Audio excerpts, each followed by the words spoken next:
নমস্কার বন্ধুরা, আমার কুকিং চ্যানেলে আবারও সবাইকে স্বাগত। আজ আমি আপনাদের জন্য আবারও একটি রাখি বন্ধন স্পেশাল মিষ্টির রেসিপি নিয়ে হাজির হয়েছি।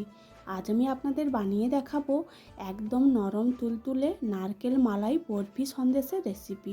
এটা বানানো খুবই সহজ, কয়েকটি মাত্র উপকরণ দিয়ে বানানো যায়। এটা খেতেও কিন্তু খুবই সুস্বাদু হয়। প্রথমে আমি নারকেলটা কুড়িয়ে নেব। 1 লিটার দুধের জন্য একটা নারকেল নিয়েছি। আপনারা দুধ অনুযায়ী নারকেলটা কম বেশি করে নিতে পারেন। আমি কুড়নির মধ্যে নারকেলটা কুড়িয়ে নিয়েছি। আপনারা চাইলে মিক্সির মধ্যে ছোট ছোট টুকরো করে নারকেলটা ঘুরিয়ে নিতে পারেন, তাতেও কিন্তু সন্দেশটা খুবই ভালো হয়।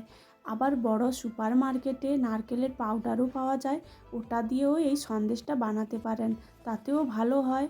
কিন্তু গ্রামের দিকে সবার বাড়িতে নারকেলের পাউডার থাকে না, তাই আপনারা ফ্রেশ নারকেল দিয়েই বানাবেন, তাতে স্বাদ অনেকটাই ভালো হবে। নারকেলটা কোরানো হয়ে গেছে, তারপর আমি গ্যাসের মধ্যে একটা কড়াই বসিয়ে ওর মধ্যে 1 লিটার দুধ দিয়ে দেব। আমি এখানে প্যাকেট দুধ ব্যবহার করেছি, আপনারা চাইলে গরুর দুধ দিয়েও এই সন্দেশটা বানাতে পারেন। তারপর দুধটা খুব ভালো করে ফুটিয়ে ঘন করে নিতে হবে।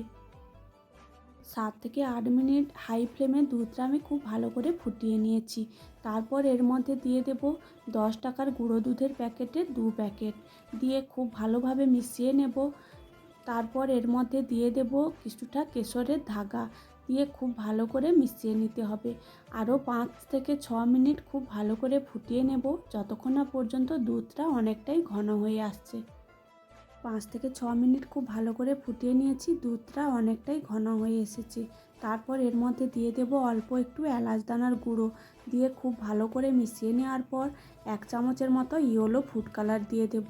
আমি এখানে দেখতে ভালো হওয়ার জন্য কালারটা দিয়েছি, আপনারা এটা দিতেও পারেন আবার নাও দিতে পারেন। তারপর দিয়ে দেব পরিমাণ মতো চিনি, যে যেমন মিষ্টি খেতে পছন্দ করেন ওই অনুযায়ী চিনিটা দিয়ে দেবেন। চিনি দিয়ে আবারও 2 থেকে 3 মিনিট খুব ভালো করে ফুটিয়ে নেব। দুধটা অনেকটাই ঘন হয়ে এসেছে। তারপর এর মধ্যে দিয়ে দেব কোরানো নারকেলগুলো দেওয়ার পর একদম হাই ফ্লেমে 5 থেকে 6 মিনিট খুব ভালো করে মেশাতে হবে। এই সময় খুব ভালো করে মিশিয়ে নিতে হবে, একদম মেশানো বন্ধ করলে চলবে না, তাহলে সন্দেশটা নিচে লেগে যাবে। খুব ভালো করে 5 থেকে 6 মিনিট মিশিয়ে নেব, যতক্ষণ না পর্যন্ত দুধটা একদম শুকনো হয়ে আসছে। হাই ফ্লেমে খুব ভালো করে কয়েক মিনিট মিশিয়ে নিয়েছি, দুধটা একদম শুকনো শুকনো হয়ে এসেছে। যখন হয়ে যাবে সন্দেশটা, তখন সন্দেশটা কড়াই ছাড়তে আরম্ভ করে দেবে। এই পর্যায়ে নামিয়ে সন্দেশটা খুব ভালো করে সেট করে নিতে হবে। তারপর একটা থালা নিয়ে নিয়েছি, ওর মধ্যে 1 চামচ ঘি দিয়ে খুব ভালো করে মাখিয়ে নেব। তারপর সঙ্গে সঙ্গে সন্দেশটা এর মধ্যে দিয়ে খুব ভালো করে ছড়িয়ে দেব। ছড়ানো হয়ে গেলে 2 ঘন্টা মতো ঠান্ডা করে নিলেই সন্দেশটা খুব ভালোভাবে সেট হয়ে যাবে। আপনারা চাইলে যে কোনো পাত্রের মধ্যে এই সন্দেশটা সেট করে নিতে পারেন। সন্দেশটা আমি রুম টেম্পারেচারে 2 ঘন্টা মতো রেখে দিয়েছিলাম, খুব ভালোভাবে সেট হয়ে গেছে। প্রথমে আমি একটা ছুরি দিয়ে লম্বা লম্বা করে কেটে নেব। তারপর আমি বরফির শেপে কেটে নেব। আপনারা চাইলে যে কোনো শেপে এই সন্দেশটা বানাতে পারেন, গোল গোল করেও বানাতে পারেন, আবার চারকোনা করেও বানাতে পারেন।